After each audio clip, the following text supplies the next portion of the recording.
প্রিয় মনির ভাই, তোমার মনে অত কষ্ট ভাই আমার জানা ছিল না, কিন্তু ভাই মন থেকে ভালোবাসা রইলো ভাই। আরো এগিয়ে যাও ভাই, দোয়া রইলো মন থেকে ভাই।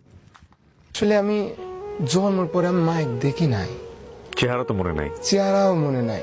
মানে মাও আমাকে ওইভাবে মানে একটা আছে না যে আপন করে একটা নেয়। আপন করি হাসি হুসরি লিয়া, বা আমি একটু মা বলে একটু কাছে তার ভিড়বো বা জড়া ওই দিব। জিনিসগুলো আসতেছে না। ওই জিনিসটা আমার আসতেছে না। আমি এক নজর ভাবে আমি তাকায় আছি, যা আমি ভিতর থেকে ভাবতেছি এটা কি আমার মা।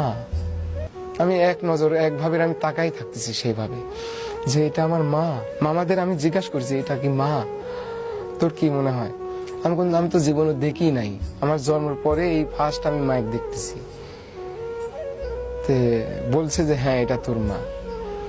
তে মার বিয়ে হয়েছিল, একটা বিয়ে হয় ওইদিকে। এখন ছেলে একটা আছে, সেই ছেলে এখন ওই ছেলের বাপ এখন কি করে অত দূর আমি যাই নাই, আর অত দূর আমি শুনতেও যাই নাই। তবে মা যাই আছে ভালো আছে, মানে ওই ফ্যামিলিতে হয়তো বা যায়।